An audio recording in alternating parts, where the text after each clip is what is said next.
we are pleased to welcome to the after-hours witness stand the general manager of the Vancouver Canucks, Patrik Allvin, making his third appearance on the program, and I cannot imagine how eagerly you've been anticipating this one. Iain MacIntyre of SPORTSNET.ca is with us to ensure the level of the discussion remains high. Does this mean I'm the prosecutor?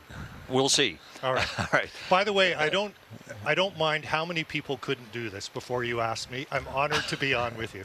You were the only one. Second in a lifetime. This is terrific. Well, it's good to have you here. Patrik, you came in here tonight heaving a sigh of relief with this badly needed win. Your assessment of it? Very happy for the team here. The resilience it showed.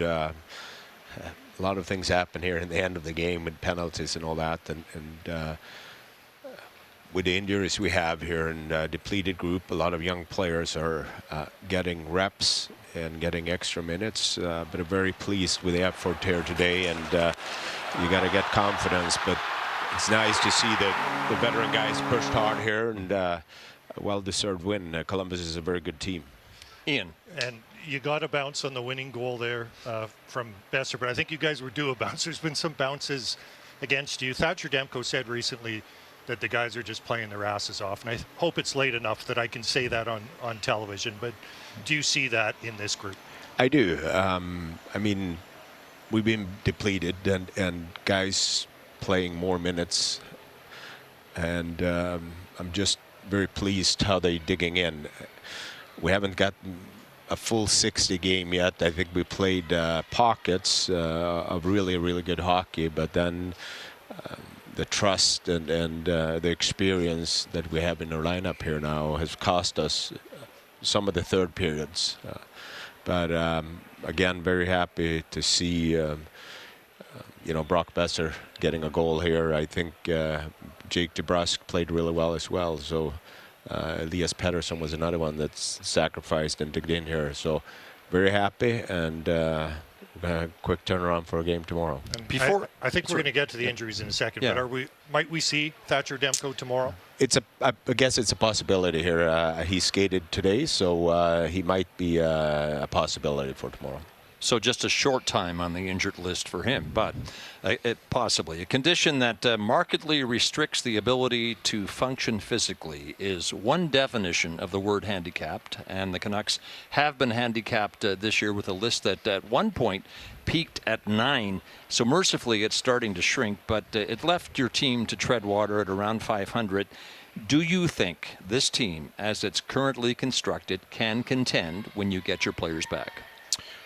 Well, I believe in the group we have, and I think we see some of the younger players here getting more reps, and that wasn't planned to have them up in Vancouver here. But I think those guys will only grow here, and I'm sure our team will get better. I think with potentially some additions here, I think our team is very well constructed, and if we can find some extra pieces here as we move along, I think our team is definitely built for contending. Okay, the start to this season has your fan base, shall we say, restless, concerned the season could be slipping away, and that's when, in this market, the word rebuild comes up. We might have got, 400 questions for you tonight via Twitter, and I think about 75% of them mentioned the word rebuild. We could spend the rest of the time we have with you here tonight trying to get you to say that word, and we probably would not succeed. What is the plan? Well, if you go back 3 years ago when we got here, we won the division 2 years ago, and we felt very strong that our team was good. Obviously, what happened last year wasn't in the plan with JT Miller, and we had to reverse our plan and get into more in a transition mood here. That being said, we wanted to draft well. We wanted to have young players in the pipeline and develop them down in Abbotsford. We see the young players coming up here right now with Pettersson, Wallinder, Lekkerimäki. There's a couple other guys, Minio, Kudratsev. Ty Mueller down in Abbotsford here that getting a lot of extra minutes down there too. So that being said, we're transitioning our team here as we started the season. I believe as the 5th youngest team when they had the opening night roster, and I believe we're still very young here, and they get the experience, absolutely. And I think the plan, obviously, as I said, it absolutely changed a year ago when we parted ways with JT Miller for different reasons. Surely, though, Patrick, you are aware of the sentiment around town that says you should tear it down and start again. Are you not? Well, I don't think you could do that when you have good players in Quinn Hughes, Demko, Elias Pettersson, Brock Boeser, and then the next wave of young players in Wallinder, Pettersson, Mancini, Lekkerimäki. Very excited to have Braden Coots playing well in Seattle. I think he had a 6-point game tonight against the Giants. But you have Medvedev, the goalie in London Knights. So I think we're prepared well for it. Obviously, you don't want to put young players in a position to fail in the National Hockey League, but I do see a lot of growth. And another guy, Aatu Raty here, getting big minutes and took a key face-off in the end here. He's another guy who's just going to grow. Again, I mentioned those number of tweets that we got, most of them focusing on rebuild. Here's one from Crispy Canuck who says, don't you think it's important for the team to take a few steps back before moving forward? You've already answered that, but I will ask you this. What do you think when you see teams like Anaheim, Chicago, and San Jose who tore it down and rebuilt ahead of you in the standings? Yeah, I mean, they were probably in a different process than the Canucks were. I think there is when you have players like Quinn Hughes and Elias Pettersson and Demko, there is no guarantee you're going to find them in the draft again. Our scouts have done a really good job finding guys outside the first round, and I think that's where we're going to set you up to be successful as you move forward. Same thing, finding college free agent player in Max Hassan here, and Arshdeep Bains was a free agent signing out of Red Deer.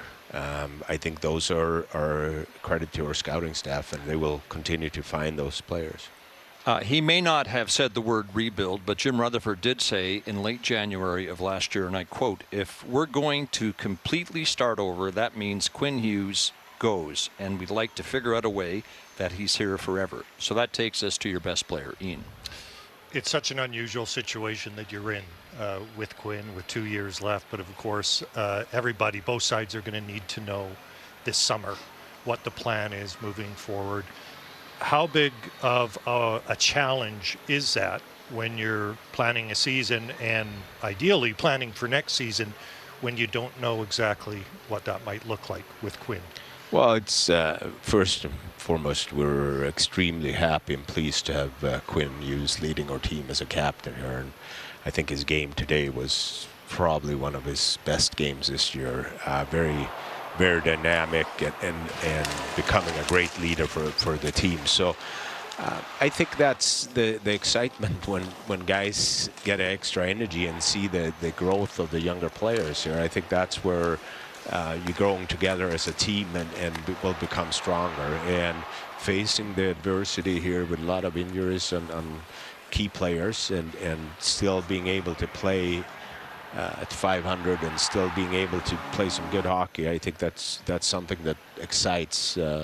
I know Quinn, but definitely we'll do everything we can to keep him. You know, talking to Quinn over the years and talking to him before this season, it's you know, he's aware of it, the noise he calls it, and he says he's hasn't made any decision and won't until he has to, which is after this season. But he seems to be able to compartmentalize. But one of the things I get the sense is he wants to have a better season than he's ever had, because he doesn't want anybody to say, well, he's not trying hard enough, maybe he's not going to be here, maybe he doesn't want to be here. He wants to put it all on the ice. Is he trying too hard at times in these first games? Well, I think that's why he makes him so good. That's why he is one of the best defensemen in the league, and I think that's where obviously they target him harder here, and he gets a lot of harder matchups. I'm not worried about Quinn. I think he's playing really good hockey. For every day that the Edmonton Oilers did not sign Connor McDavid last summer, it was a story. So get ready for that in Vancouver if you can't get Quinn Hughes signed at some point in July. Your biggest surprise this season, Kiefer Sherwood with 9 goals. That's a 40-goal pace he's on to go with the 63 hits he had coming into tonight's game. And I think he had 3 tonight. So he's on an expiring contract, which means he's in for a big raise. Are you comfortable with starting his contract negotiations on after hours tonight? Okay. Well, it doesn't matter because we are. Here's a question from Chris. How are the Kiefer Sherwood extension talks going? Is he a potential trade bait target if there's no extension? Well, it's still early here. We played, I believe, was it 16 games? Tonight. Yeah, 16 tonight. Kiefer has been a good player for us. He plays his role really well, and he's a guy that can play in different positions in the lineup. And I think he's effective in the bottom 6 when he plays his role with intensity and finish checks and bring the energy and juice every day. So we're very happy with him here, and we'll see. I only have so much money with the cap, so in the end of the day, I will dictate if we can afford players or not. I know that you expect to be asked about your highest paid player tonight. Ian's got the question. Well, Elias Pettersson, you've invested so much in, and when people ask me how awry did last season go, I just tell them that JT Miller got traded because that was unfathomable. Because you had that 1-2 punch at center. Now you've just got the one punch for now at center. How do you think he's handling the pressure? I think he's been handling it really well. I've been very, very proud of Elias' two-way game.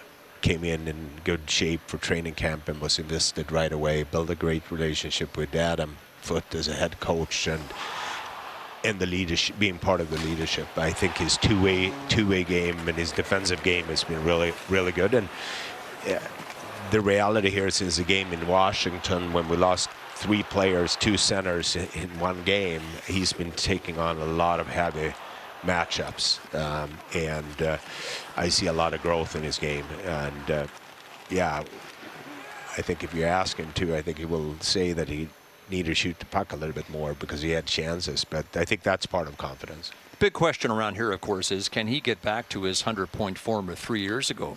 Well, what do you think? Well, I would be more happy if the team gets over 100 points than one player, which means he's playing the right way. I don't necessarily see it that way, that he needs to get to 100 points. I think it's the learning to understand that 2 points for the team is what's matter in the end of the day. And the way he's sacrificed and the way he's out there in the last 8 seconds today and blocking shots and taking big face-offs, that's what I want to see.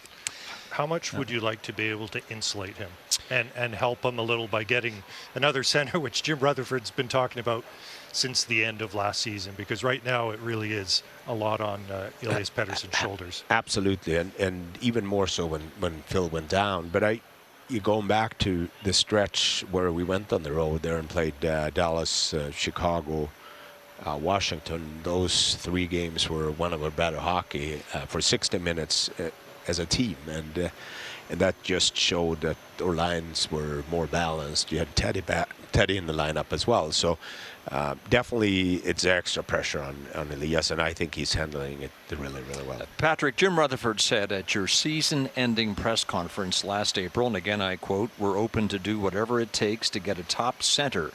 Does the pursuit of that center continue? Absolutely, and I think that's, the parity of the league right now makes it even harder. But my job is to continue to talk to teams and see what's available and what the cost would be for it. So in that pursuit, I have to ask, once you phone another GM and you ask for his center, how often does he ask for Tom Wielander or young Elias Pettersson?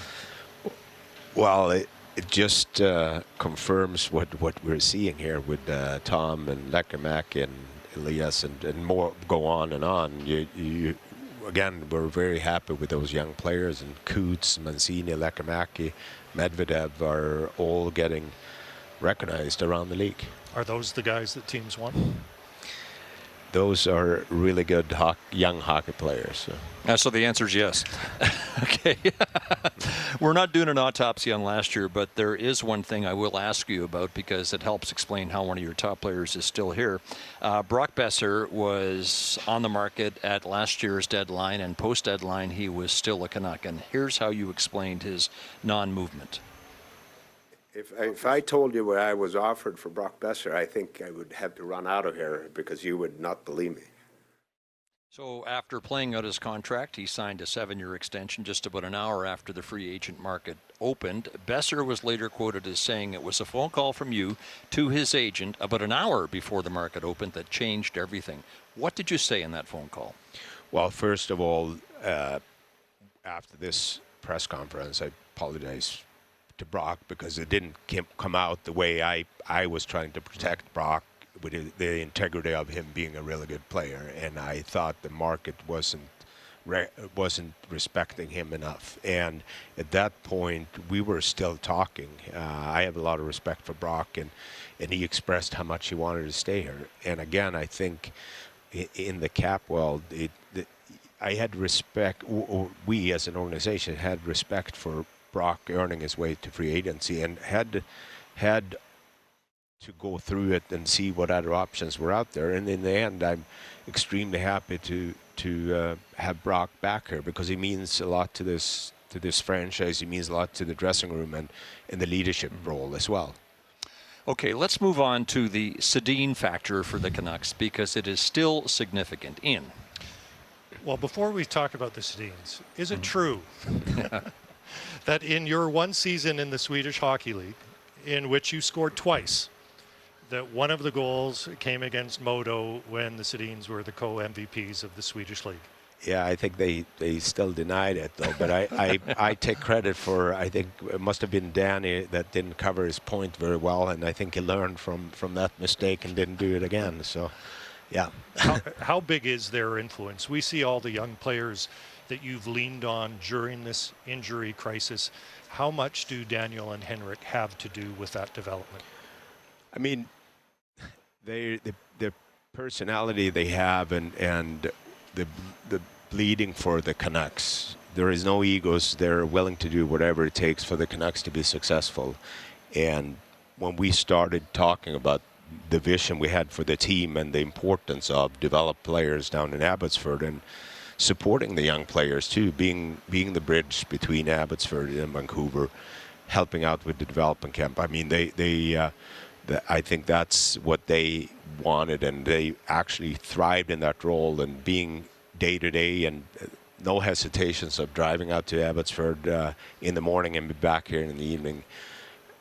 I think more than ever, the importance of having somebody that the young players can talk to and being intimidated by the coach, low profile, and just, the perfect human beings. Maybe I said too much now. I don't know if they listened to this. Well, they give every one of your prospects something to shoot for when it comes to conditioning, and obviously how to conduct themselves. But with conditioning, it was, 2 years ago, they beat every Canuck prospect in the grouse grind.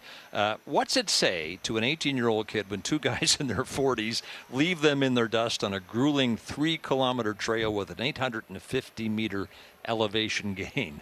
Yeah, it's impressive, and I think that's where their standard when they played continue, and for players to see them around here in Abbotsford and day to day in Vancouver too. That I think they set the culture and the standard here by the example every day.